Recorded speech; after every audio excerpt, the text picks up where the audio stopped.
We got a package in the mail today. Here is the new Thanos expansion. Now this goes along with the new Marvel set, but you don't necessarily have to use it with Marvel, but it fits the theme. Then I got some more sleeves for the cards. I also got this from Amazon, but it is unfortunately not the Chase variant. That one is quite expensive, so if you could find that in stores, then lucky you.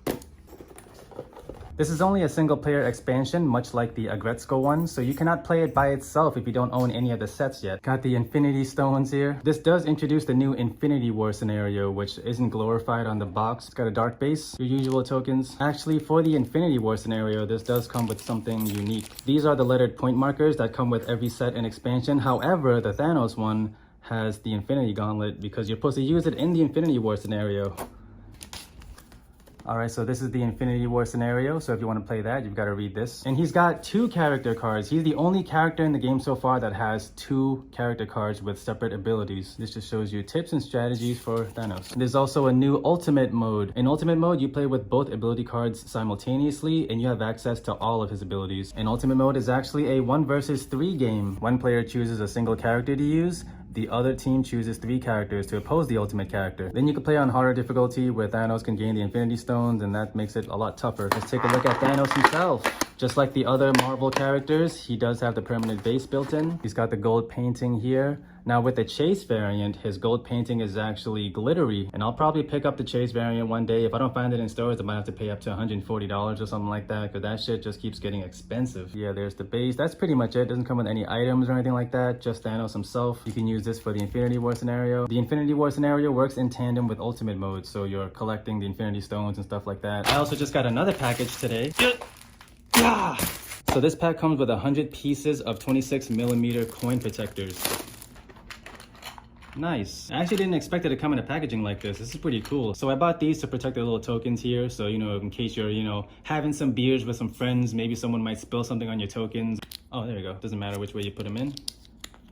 These protectors come in many different sizes. I figured 26mm is the exact size. Looks like I could have went smaller. Maybe I could have went for a 25mm, but whatever, this works. This would also fit things like Rick's portal gun. Now, the only thing more overpowered than Thanos himself is Thanos with Rick's portal gun. So this is Thanos, and this is Ultimate Thanos. So you only play with this if you're playing Ultimate mode. Otherwise, this would be super overpowered. Regular Thanos, you can play him in any game mode. Titanic Throw, challenge 3, place a target in any square adjacent to Thanos, then push them 2 squares. That's kind of neat because he's literally like tossing them around. Knock down an adjacent rival, like just straight up knock them down. No need to challenge them, roll die, or anything like that. When you're near a character, oops, see, this is why you need bases. Okay, so when you're near a character and it's your turn, you can say, I'm using Thanos, I'm going to activate Merciless.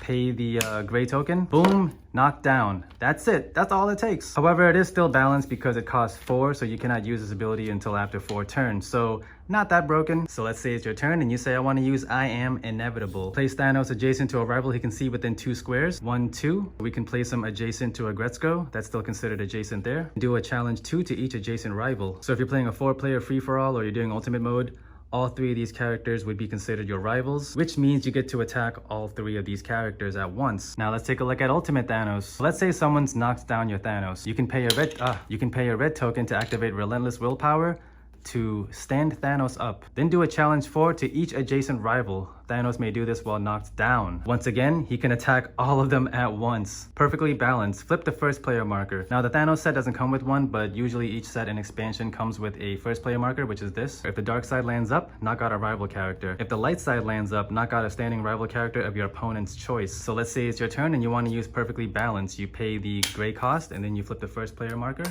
Boop, it's dark. That means you knock out a rival character. Doesn't matter if you're over here and the other characters are over here. Just flip a dark side and then you just go boop, knock them out. Actually, you knock them out of the game. And if you happen to flip the light side, your opponent chooses which one of their characters to knock out, which is crazy. Last one is Orbital Energy Strike. Do a challenge 6 to any rival. That's insane. Most characters in the game have a defense of 2, so they only roll 2 die when they're getting challenged. And a basic challenge also requires 2 die, so basically you and your opponent are always rolling 2 dice each. But with Thanos, he's going to be rolling 6 dice. So with this ability, you'll pretty much have a guaranteed chance to win your fight. Not guaranteed, but very, very high chance. Also notice how these cost 6 cooldown, which means you'll probably only use this like once or twice per game, depending on how fast you play. They don't even have a number 6 on the cooldown marker. It only goes up to 4. I'm surprised they didn't create a brand new cooldown card just for Ultimate Thanos. Would have been funny if they had a brand new cooldown card that folds over to number 6. That is Thanos.